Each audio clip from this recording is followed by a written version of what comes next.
When we approach in our prayer to God, we appeal to God that He listen to us not through justice, which means don't sit on the throne of justice when you're hearing our prayers, because we're concerned. Justice means, do you deserve what you're asking for? And we prefer not to go down that route. So we ask that He look at us through the lenses of mercy. Be merciful, be filled with Rahmanis. If you're a parent, you know what that means. You know, a child, you're in one type of mood or in a different type of mood, they're going to get a different answer from you. It's not going to always be consistent. It depends how you're feeling. And if you're feeling this overwhelming sense of compassion, of love, it might be a very different type of response depending what the child is asking for. So when we're appealing to God in our prayers, and especially over the high holidays, we constantly reference Al Tavoi B'Mishpat. Don't bring me through a trial right now, because I know I won't be able to withstand that. I prefer a relationship of a merciful relationship with a father than a judge right now. In general, this idea of evoking God's mercy is so much part of our prayer. And we'll talk about it more next week, the 13 attributes of mercy that we recite. You'll be familiar with it even in the Hebrew words by its melody. Hashem, Hashem, Kel Rachum V'Chanan, right? You've heard that phrase. It's repeated in our prayers over and over. It's appealing to God's mercy. So we are taught that there is an avenue, a pathway of how one brings about the compassion and the mercy of God. And that is empathy. When God sees us filled with empathy for another, it brings on a feeling of empathy for us from God. And that is that key that opens up. It's that master key that opens up the doors that we want when our prayers are brought on high. Empathy. What does that really mean, empathy? It's a nice vocabulary word, but what does it mean? It means that we actually truly feel someone else's pain. It's not that we hear about it and we do something about it, which obviously is critical, but that it becomes part of our lives. We feel it. If someone's finger is hurting, our finger begins to hurt. If someone is hungry, we feel that hunger. That we really take on the place of the other. And when we behave in such a type of way, when we start feeling that type of empathy for another human being, then when God hears what we are requesting, He wears those lenses of mercy towards us.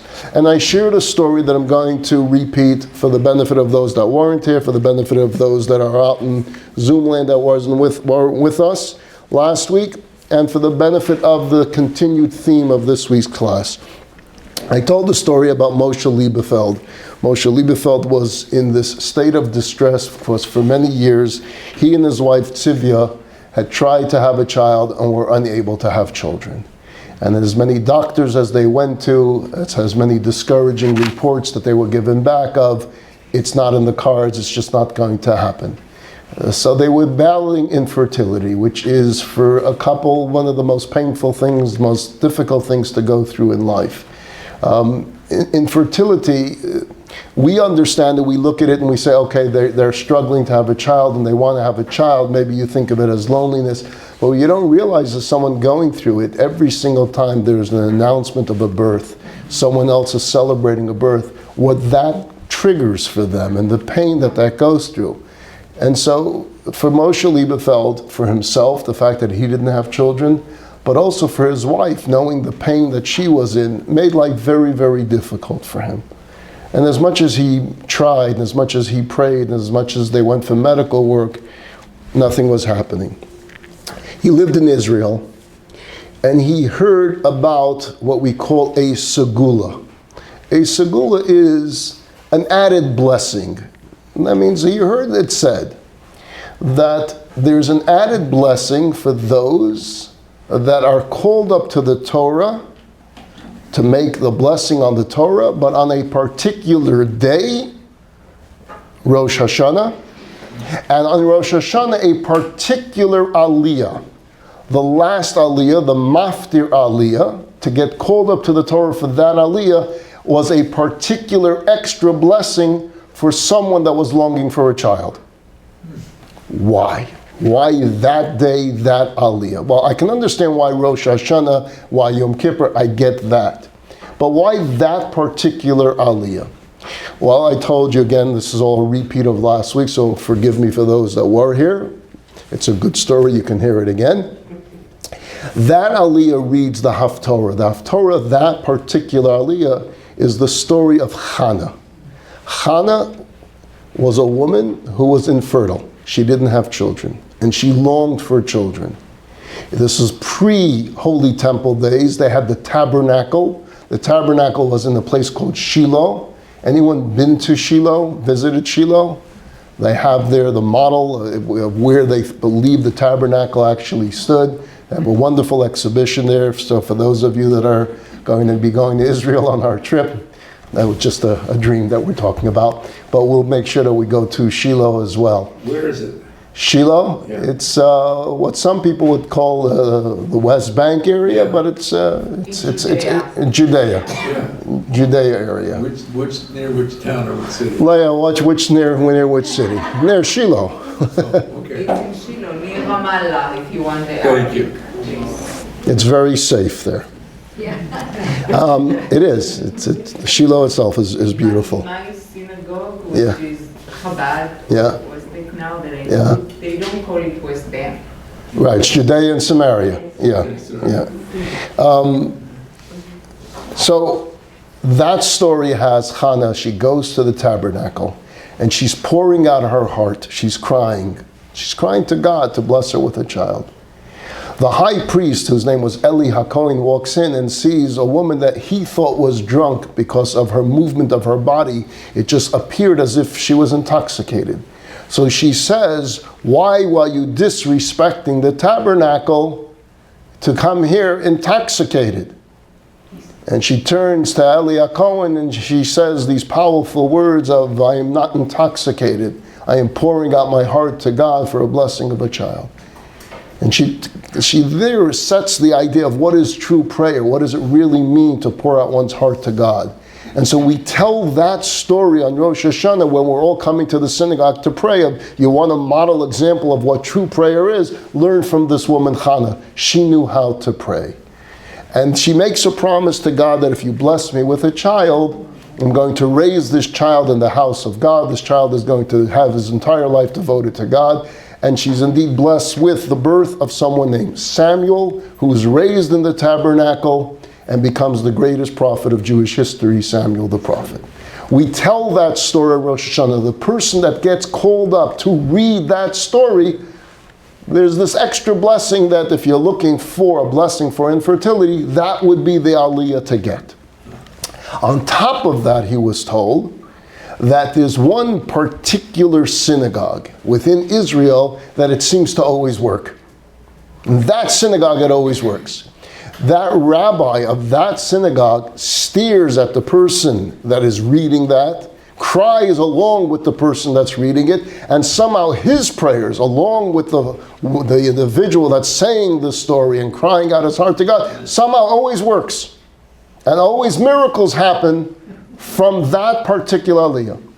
The problem is everyone has heard about this, so everyone wants to get the same aliyah, and there's only one of them.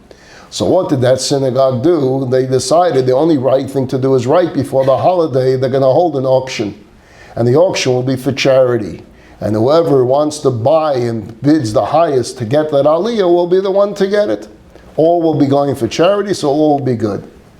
And so Moshe Lieberfeld speaks this over with his wife and decides, we have nothing to lose, let's give it a shot. We've tried everything else. We've put in thousands of dollars into medical experiments. We've tried everything. Let's try this. And she agreed. And so Moshe Lieberfeld went to this town, and that's where he was going to stay, this city in Eretz Yisrael, to be there for Rosh Hashanah. Erev Rosh Hashanah is the auction time, and he comes to the shul. And first they're auctioning off the opening of the Ark, and the Kohen Aliyah, and the Levi Aliyah, and the third Aliyah, until they get to the prize.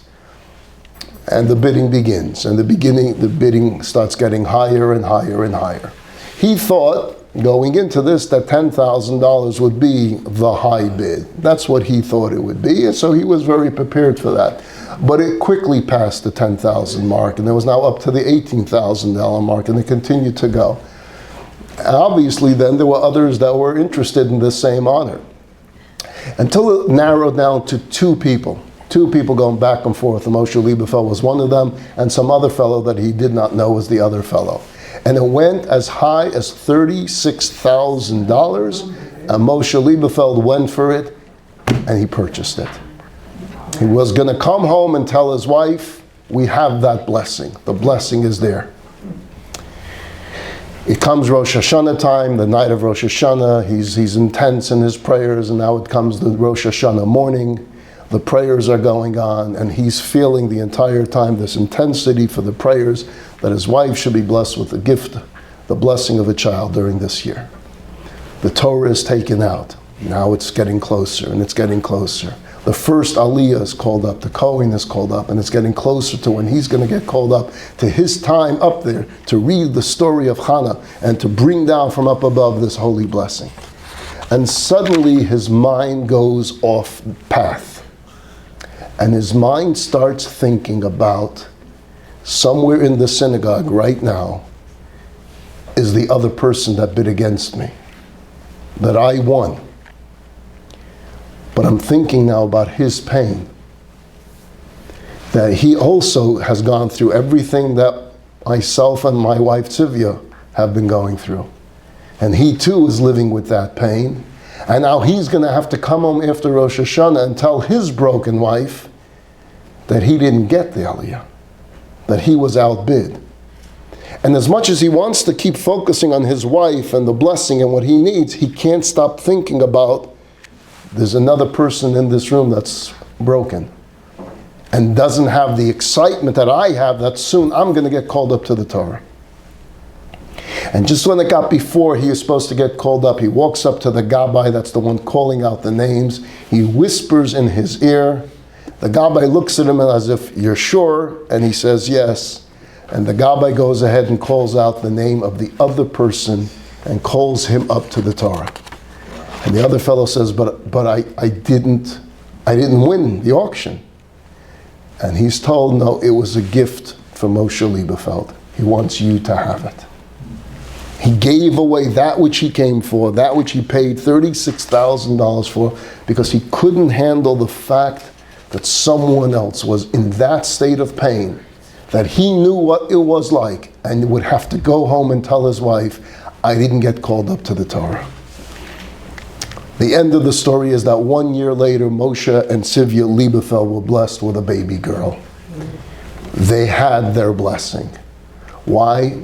Because that empathy was worth more than getting called up and reading the story. That action, that ability to put yourself in someone else's shoes and say, I feel what they're feeling. I don't know the person that got called up. Certainly I'm sure he was blessed too. But we know the story from Moshe Lieberfeld, and that indeed he has nachas from his daughter. So there are different keys. What I mean by keys is we're trying to get access to God's attention. Yes, God is infinite. God hears each and every single one of us. But you know, there are times of day that are holier than others. There are places in the world that are holier than other places. So you feel more spiritual at different moments of life, at different places in life. Which means there are different keys, different avenues, different ways where we feel closer. And so the master key, the key that always gets you to that front door, gets you to that place, gets you before the throne of God, gets God to put on the lenses of mercy, to look compassionately at you, is the key of empathy. When you have that for others, God feels that for you. Why do we believe that the empathy is the key of all keys? Because it happens to be God's signature characteristic. God is so many things. And yes, God is infinite, and He's unknowable, He's undefinable, because any definition you can give on God, He's above that as well. But the one thing that we could say about God that almost defines Him goes back to the first way He introduced Himself to us. He makes his visual appearance to Moses in the book of Exodus. Let's focus there. The book of Genesis has other stories of God speaking to human beings, to Adam and to Noah, to Abraham, to Isaac, to Jacob. But let's focus the book of Exodus, Moses. And he comes to Moses, and what stands out in that story is he comes mitoch hasneh. What does that mean? In the thorn bush. Moses sees a flame, and what's burning? There is a thorn bush burning. Why a lowly thorn bush? Why didn't God use something more impressive? A more impressive tree. A cedar tree, an oak tree, a maple tree. Make your grand entrance. But He's God, He can do anything. It's true. A thorn bush, a lowly thorn bush. In the commentary, Rashi says, God specifically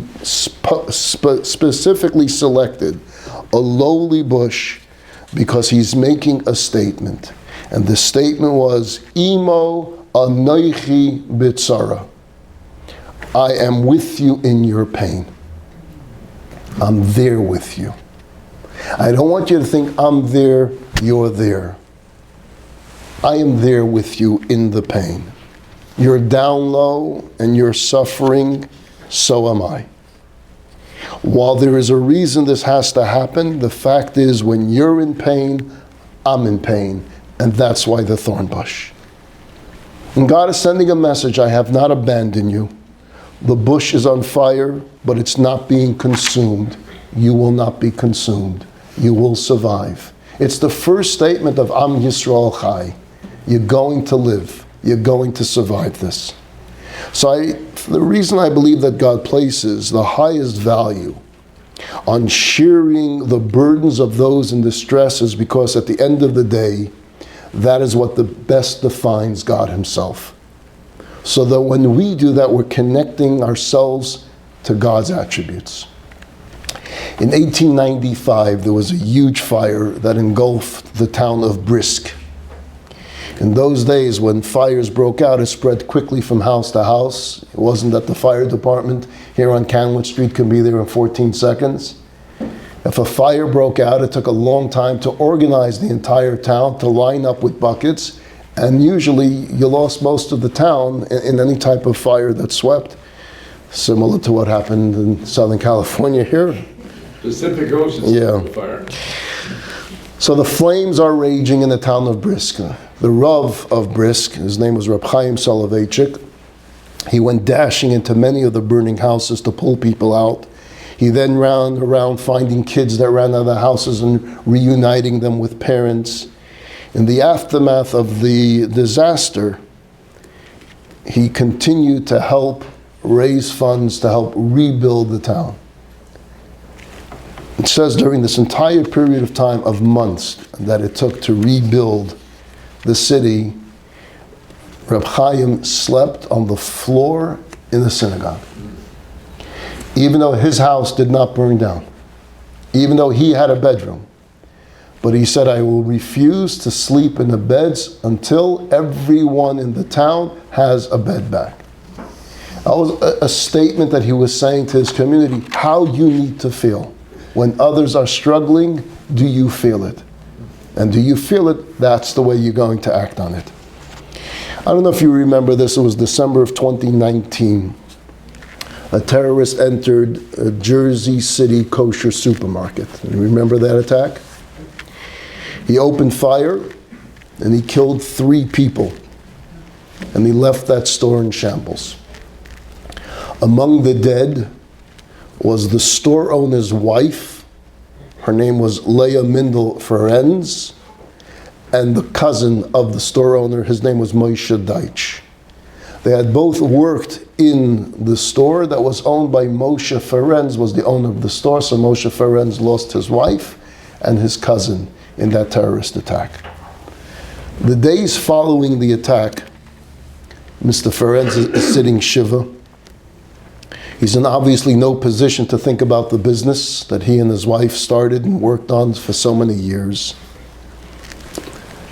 In that city, in Jersey City, there were 4 other kosher supermarkets. So there was a total of 5 kosher supermarkets in this Jersey City town. They competed all the time. You imagine 5 stores going for the same customer. So this one puts up a sale, that one puts up a sale, especially it comes before a holiday, everyone's advertising, come to me, come to me. During the week of Shiva, the 4 other stores got together and they helped rebuild Moshe's store. Not to the way it was before the tragedy, but they built it into something bigger and better. They didn't ask Moshe Ferenz for anything. They went around town asking Jewish contractors to donate their services. Whoever was in any type of business that can help, they solicited their help. They put down money themselves to help restock everything. And they created the nicest market in Jersey City for their own competition. For the one that they knew in a year from now, we're going to be competing with, but for now, no. Put our stores aside. We need to make a statement to this family and to the Jewish world that we're going to rebuild. And suddenly the thought of competition wasn't part of their mind. Instead of thinking of, this man lost so much, and really he took it for the rest of us, because that terrorist could have walked into any one of our stores when he was deciding to go after a kosher butcher shop. He had 5 to choose from. He chose one, but that represents all of us. So this is us. In the words of one of the neighboring store owners, we knew we would never be able to fill the loss of life, but we could at least give him something that would help him go forward. That's empathy. That's what it means to carry the burden of your fellow. Someone put it so well. It's not our job to understand why bad things happen to good people. It is our job to help when bad things happen to good people. Everyone always has the philosophical question, why does bad things happen to good people? I am sure you've gone to lectures, you've bought books. I will guarantee you no one has given you a satisfactory answer, because there is no satisfactory answer. But the job really is, what are you doing when bad things happen to good people? And are you helping the good people that bad things happen to? That is in your hands. That is something you could do. It's not our job to understand why bad things happen to good people, because we really can't understand it. But we can be there when bad things happen to good people, because that is something we can do. Some of you may have heard of Rebbetzin Esther Jungreis of blessed memory. She was a Holocaust survivor, a passionate speaker. She spoke by us here twice in her lifetime. She traveled the world speaking. She and her husband, Rabbi Meshulam Jungreis of blessed memory, they dedicated their lives to Jewish outreach and to education. Wonderful people. So Rebbetzin Jungreis, when she was here, she told a story that once there was a couple in their community who suffered a terrible tragedy. They lost a young child, and the despair was so great. Soon thereafter, she said that she ran into the father of the child that passed away at a local market after the week of Shiva was over. And he turns to her and he says to her, you know, your husband, Rabbi Meshulam, says to Rebbetzin Jungreis, your husband literally saved us, because we were so broken and in such despair. And when he came to our house during Shiva, he was able to give us so much comfort. Wow. It's very hard to give comfort to someone who lost a child. So she's thinking, what did my husband say to them that could have given them so much comfort? So she comes home and she says to her husband, Meshulam, tell me, when you went during the week of Shiva, what did you say to them? Because whatever you said to them really had an impact. She says, I don't remember saying anything. I doesn't enter my mind to think about. I didn't have any powerful line. I don't remember saying anything. And she keeps saying, "Oh, come on, share it with me. Tell me, I want to know." And he says, "There's nothing that comes to mind." Anyway, a few weeks later, the couple that lost the child came to see the Rebbitzin about something. And they had this conversation, and when the conversation is over, she says, "I need to ask you a question. When we met a few weeks ago, you had told me that my husband said something to you and gave you comfort. What did my husband say to you that gave you some comfort?" And he said, "I didn't say your husband said anything to me to give me comfort. I said your husband gave me comfort." "What do you mean?" "Your husband, in fact, didn't say a single word. He came over to our home. He walked over to me. He just looked at me and he started crying. And I saw in his eyes that he was experiencing our pain. And then he reached out to hold my hand. And then he embraced me. And we started crying on each other's shoulders. And that gave me strength." He didn't say a word, but he was there. He was really there. His soul was with my soul. He bonded. His eyes were in my eyes. His tears were my tears. It wasn't words that were needed. Sometimes it's the empathy that you really there, that you really feel. It says the eyes are the windows to the soul. When you look deeply into someone's eyes, you get a sense of their soul, and they get a sense of yours, and that gave them comfort. We spoke about Moses. Why was Moses selected to be the redeemer and the leader of the Jewish people? Why is Moses the main actor of the Bible? Why him? A lot of reasons given for it. Why Moses? But Moses, really, the accomplishments that you want to talk about really all happened after he was selected. What did Moses do pre-selection that God selected him? You want to tell me Moses was the one that got the 10 Commandments. Moses was the one that led. I understand, but that's all after post-burning bush. What did Moses do pre-burning bush that got him selected? And there's an entire talk that I give on this, and I was thinking possibly that the last class of this semester to give that talk, we'll see where we're holding. But there's two words that really summarize it all. The Torah says, Vayar bisivlosam. Moses is the prince of Egypt. You know that story? Yes. You've seen the movie? Yes?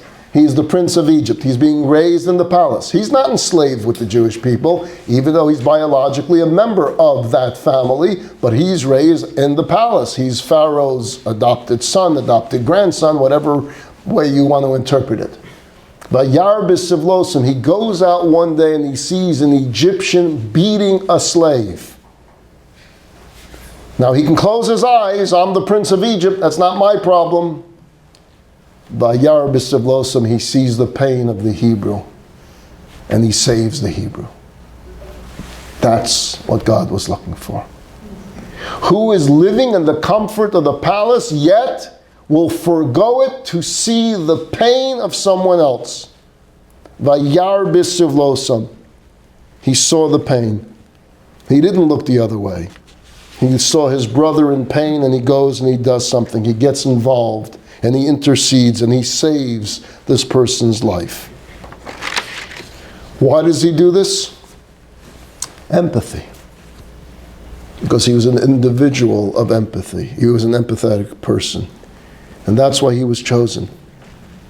Because he saw them with the eyes. So when you know a person is hurting, and you look at them, and you really look at them, and you show that you're there for them, that you're not too busy, and you're not too tired, and you're not too absorbed in your own problems and your own life to put aside your trouble for theirs, and you listen, and you truly listen, that's something every single one of us can do. When it comes to the giving of charity, everyone can give on their level, depending what they have. When it comes to giving of yourself, that's something every single one of us can do and should do. Give of the eyes, give of the ears, give of the soul. Be there for someone. Even if you can't fix the situation. Someone has an illness and you're not a doctor and you can't cure it, but you can still be there for them. That's empathy. A few years ago, a strange thing happened in Gulf Breeze, Florida. This was part of the Florida Panhandle, and they just went through the Hurricane Sally when the story took place. 114 residents with overdue utility balances on the verge of having their water and their gas and their electric turned off found that their utility bills was paid off to zero. Their entire balances was paid off. A similar thing happened after a hurricane that happened a year before. So a newspaper guy says, I'm going to get to the bottom of this. Who's the anonymous giver that's paying off utility bills? And he did his investigation and he found it's a person named Mike Esmond. Mike Esmond owns a local construction company. This is a good story. Most of the stories in the news are negative stories. This guy wants to do a positive news story. Why is some guy going around paying off utility bills? And he finds Mike Esmond, and the reporter says, I know what you've been doing. I just want to know why. And he says, it wasn't too long ago, winter of 1983, and I wasn't living in sunny Florida. And I had 3 young girls at home at the time. And the temperature got down to 6 degrees with ice and frost on the inside of the house. And I didn't have $1 in my pocket to care for my family. And they shut off my heat. And I've never forgotten what it's like not to have your utilities on and not to have any money to pay for it. Life turned around for me. I moved here. I opened a successful business. But I cannot live in a place where utilities are going to be shut down for anyone. And so I've let the utilities know if any type of one of these hurricanes, if there's anyone that's in difficulty, I'm covering the bill. That's my charity. That's my empathy. When you know what it feels like, you react differently.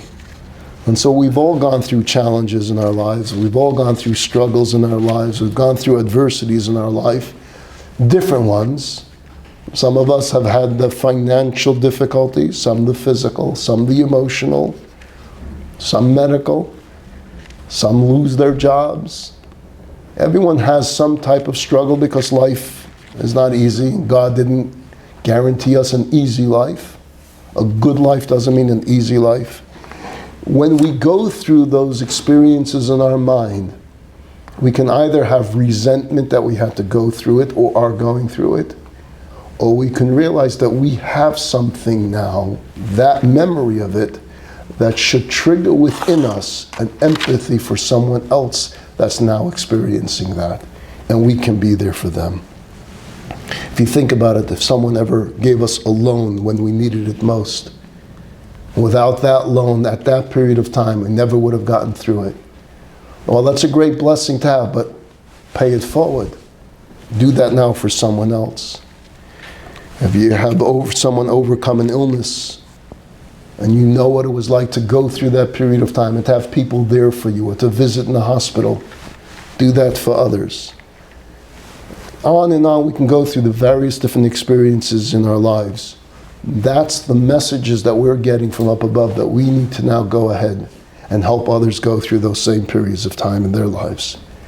And that's the mindset that brings about God's mercy and God's compassion. That's what has God take off the glasses, the lenses of justice, and put on the lenses of mercy. So we should strengthen as we study the book of Deuteronomy that focuses on tithing and giving and caring. Aspire to empathy. Even if we don't think we have much to offer, there's always something that we can do. Ask someone how life is and what they're going through. People are afraid to bring up things. They don't want to bring up painful things. Well, you think that other person that's unemployed doesn't know they're unemployed? They're going to be more pain because you're asking them? Unemployment is not contagious. We're not going to catch it from them. But we're going to be able to offer words of comfort. And at times more than words of comfort, because if you find out what it is that they do and what it is that they're good at, and you happen to know someone in that industry, wow. And what if the next day while you're in some restaurant, you happen to bump into someone that's in that same industry, and you just spoke to someone yesterday that's unemployed and is good at that. God works in divine providence. He sets things up. So if you're hearing about someone's issues and someone's difficulties, there's a reason you're hearing about it, and there will be a solution presented in your lifetime for that other person. Why? Because you really feel it. Because it became part and parcel of your life. I'll conclude with this story. There was a wealthy man by the name of Aaron Lichtenberg. Lichtenberg is a very generous benefactor on behalf of many worthy causes, but especially yeshivas of Torah learning. That's his main charity. And schools know him, that's the place to go. He will never turn someone down that comes to him to raise money for a particular school. Charitable for all organizations, but specifically he has a place in his heart for yeshivas of Torah learning. So one day a visiting rabbi asked, everyone knows of your philanthropy and that of your giving, and everyone knows that there's a place in your heart specifically for yeshivas. Where did it come from? And he had a story to tell. He said, when I was growing up in a small town in Poland, so the small little shtetl didn't have the yeshiva. They had a little cheder. Cheder is like a homeschool type thing. So a bunch of kids get together. They hire someone in the townlet to teach them. But when the kids get older, they need to go to one of the big schools. So kids are going, we spoke about this in another story, kids go, in the days in Poland, they would go out of town at a very young age. Not just in high school, but even in elementary school, they were already staying in dormitories in larger Polish cities. That's how my father ended up in Atvatsk, and that's how he ended up surviving the war, because he was sent to an out-of-town school. And so, this is a young boy. Aaron Lichtenberg was young at the time of this story. And his mother puts him on the train, and the school arranges to pick him up from the train. And he comes to this big yeshiva in this town. He's very lonely, doesn't know anyone. He's new here, doesn't know the ropes, doesn't know how to get around, doesn't know, they show him where his bed's going to be, puts his stuff down, and he's starving. He's very hungry. So he asks, how does the food work? So in the days of the yeshivas in Poland, they didn't have the kitchens that yeshivas have today and the dining rooms that yeshivas have today. They were buildings of learning. They had a dorm where the kids slept. But the way they worked the meals were that the people, the families in the community signed up for how many students are they taking for breakfast, how many students are they taking for lunch, how many students are they taking for dinner. Everyone signed up for days, for meals, and for amounts. And someone organized, you four are going here for breakfast, you four are going here for lunch, you guys are going to this place for dinner, and giving out addresses. It was someone's job to give out over the information of who's going where for which meal every single day. It was actually called in Yiddish, Essen Tag. Essen Tag means eating days. So you got your assignments in the beginning of the week, where you were eating that week, which meal, which house you were going to. In this way, it involved the entire city was involved in the charity of feeding yeshiva students. So there I am on my first day. I came somewhere at about 2 p.m. I had not eaten lunch, and I'm very hungry. So I ask who's in charge of the food, and they tell me that this is the Essen Tag monitor. Speak to him. So I go to the Essen Tag monitor and I said, I'm new here. My name is Aaron Lichtenberg. I just came today. I don't know what I'm supposed to do about lunch. He says, lunch is gone. Lunch is past already. I don't even know that I can get you a place for dinner because that's all been prearranged. I can work on tomorrow for you. But for today, I don't know much what I can possibly do. So I said, but I'm very, very hungry. And he felt bad for me. So he says, I'll take care of you for dinner. I'll get you a place.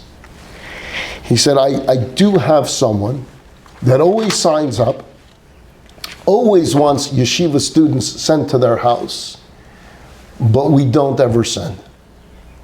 Not because it's not kosher, but because she's a widow. She lost her husband. She has 4 children of her own to feed. She doesn't have the money herself to pay for food for her own kids, and yet she constantly insists that we send over students. But because you're so hungry and I don't have anyone else to send you, I'm going to send you there. You'll get at least something to eat. Gives him the address, tells him the directions. Again, he's new in town, has to figure out how to get there. And he makes his way there. He knocks on the door, sees it's a rather poor house, and a little boy answers the door. And the little boy opens the door, sees me standing, and yells out, "Mommy, Mommy, they sent us someone, they sent us someone." And he said these words, "A Talmud Chacham is with us for dinner." Talmud Chacham means a Torah scholar. They sent a Torah scholar to be with us for dinner. And before you know it, his 3 brothers came running, all dancing. They sent us someone, they sent us someone. And then the mother comes into the room and she's all excited. Wow, finally, I've been asking them to send us someone. They sent us someone. Come in, what's your name? These are my kids, I want you to meet them. Come in for dinner, we'd love to, so happy to have you. This is my first day here. I'm treated like I'm like a Talmud Chacham. I'm this little kid. They're making me into some holy rabbi. I'm a little elementary school kid.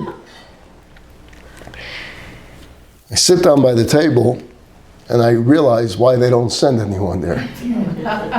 They don't have too much food on the table. So the mother puts down by each of her children their plate for dinner. It was a rather small plate. Then she takes another plate and puts it in the middle of the table and says to her children, "And now, children, each of you will give part of your dinner for our guest, the Talmud Chacham." And each of these kids were so excited to cut up from their own food and put it on the plate in the middle. And I just want to hide. I don't want to take away food from orphans. I know I'm hungry, but... And then she takes the plate and puts it before me. And each of the kids is staring at me, and I think they're staring because I'm eating their food. No, that's not why they're staring. Please eat mine first. Eat my piece first. They're fighting with each other that I should eat theirs first. No, why you're not eating from mine? And they're just watching me eat their food with such excitement. And dinner finished, and I said goodbye, and I started walking back to the yeshiva, and I started crying. I've never experienced something like this. To be so giving and so sacrificial when they had nothing themselves, and so excited about giving it away. I told the monitor that I don't want to ever go back there. I don't want to take away food from hungry children. I can't do it. But they were always on my mind every day. Every meal I ate, I thought of those kids. A few months later, war broke out. We all went running. The Nazis invaded. And then I heard that that family was wiped out. Those children and that mother were killed in that first raid.